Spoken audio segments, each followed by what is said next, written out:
On peut se demander si une authentique joie de vivre, avec une majuscule, ça existe vraiment. Et toi, qu'est-ce qui te remplit de joie en ce moment? Quelle sorte de joie recherches-tu et l'as-tu trouvé? Cet épisode te propose d'en découvrir le chemin.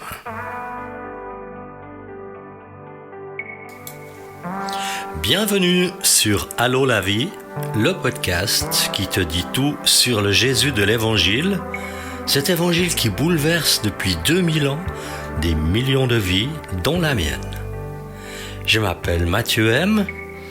Avec mes invités, je désire te communiquer l'espérance qu'ont fait naître en nous l'exemple extraordinaire de Jésus et sa passion sans limite pour les êtres humains. À toi qui rêves d'un port sûr où amarrer le bateau de ton existence, à toi qui rêves d'une nouvelle manière de vivre, ce podcast est pour toi. Réjouis-toi donc à l'écoute de Allô la vie, tout sur Jésus.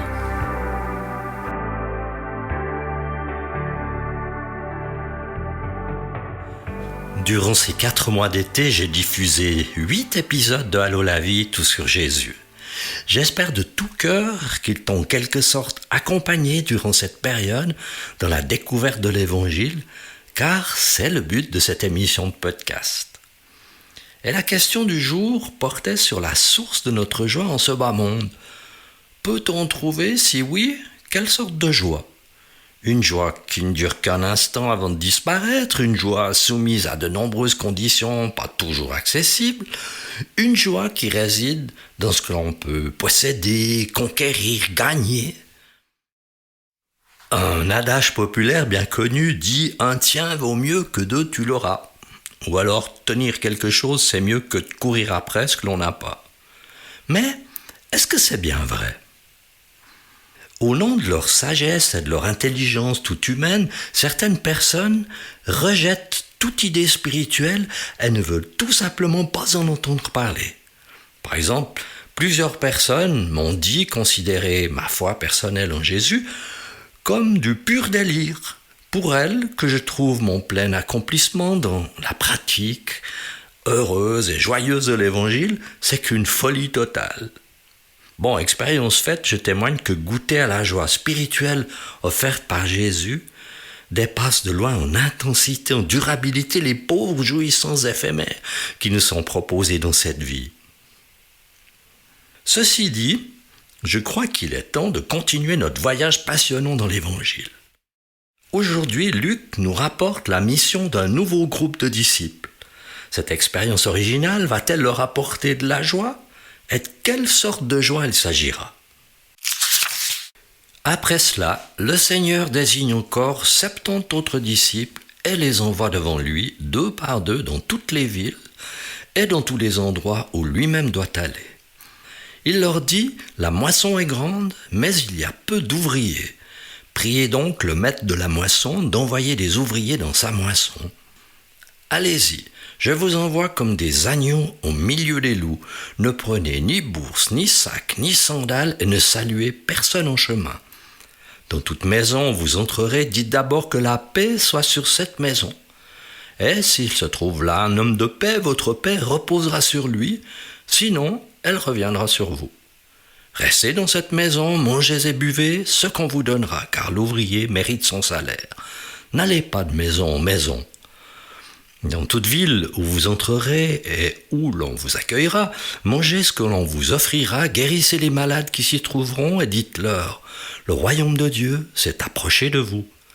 Mais dans toute ville où vous entrerez et où on ne vous accueillera pas, allez dans les rues et dites « Nous secouons contre vous-même la poussière de votre ville qui s'est attachée à nos pieds.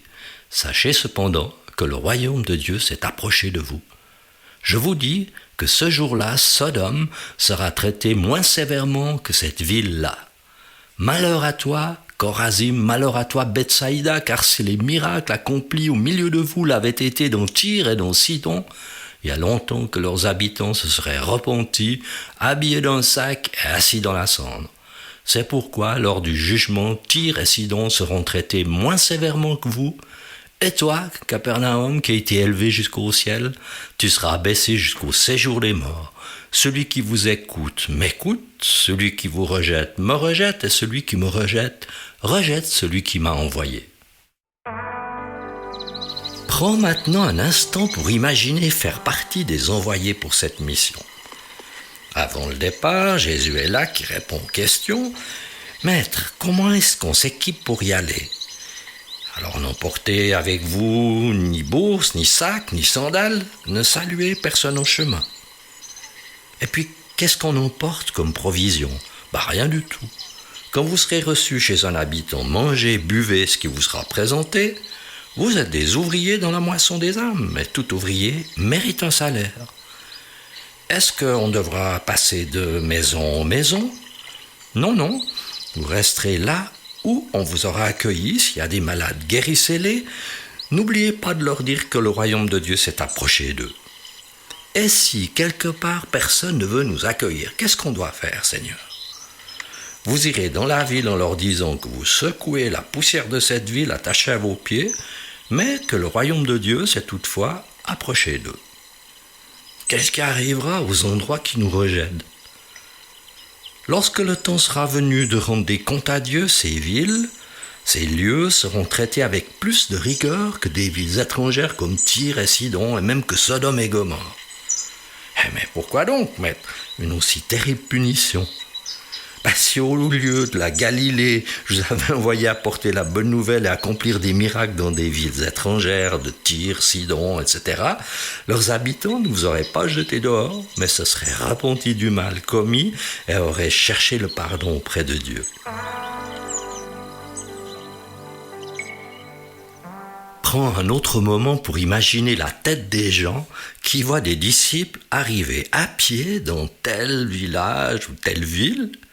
Ils sont à peine vêtus, sans armes ni bagages, ils n'ont pas très fière allure, ils font penser à quelques va-nu-pieds ou à des vagabonds.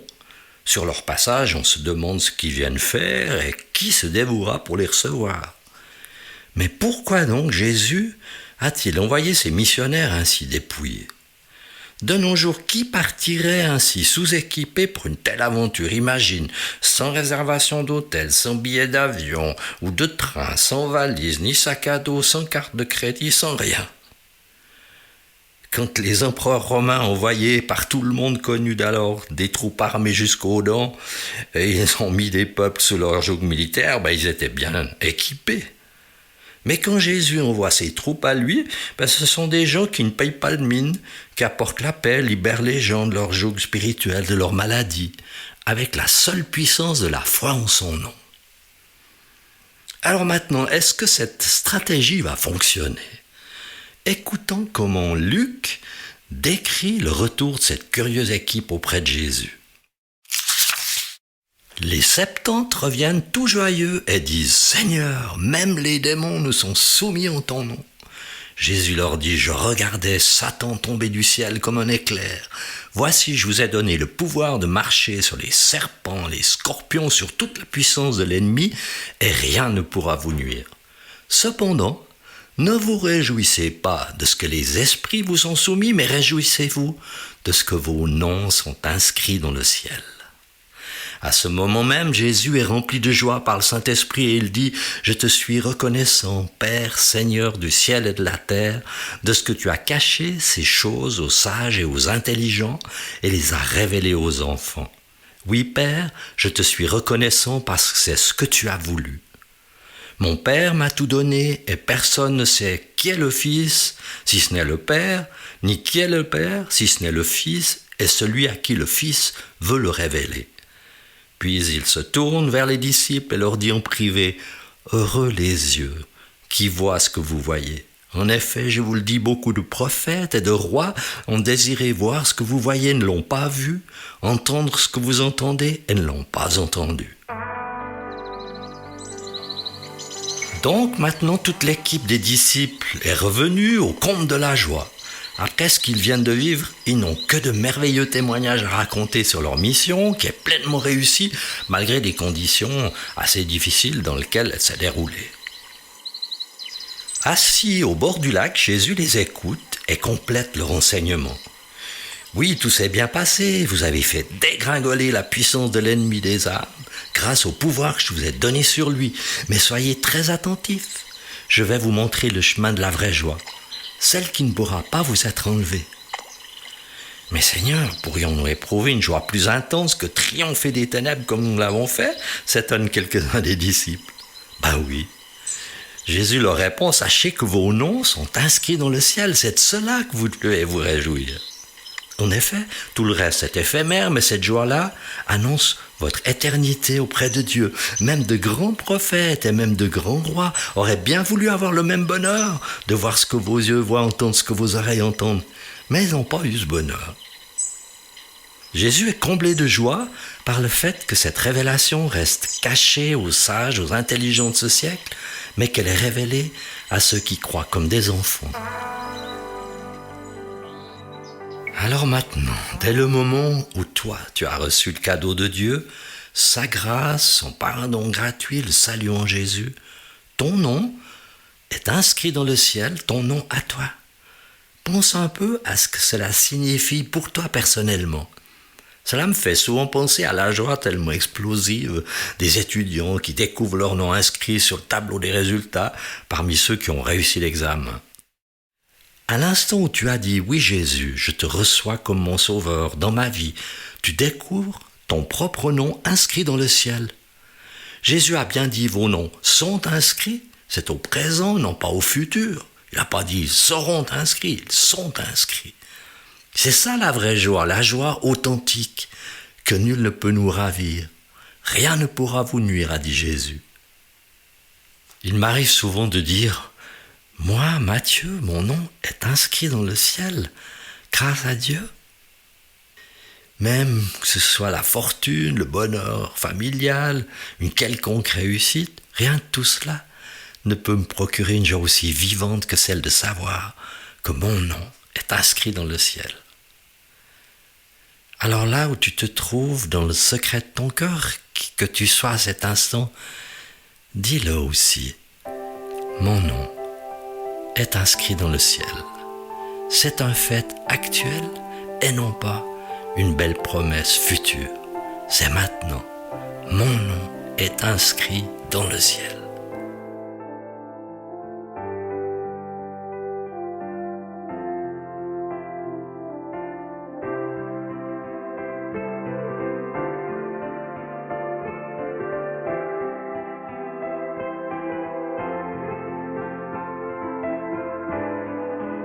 Voilà la fin de cet épisode.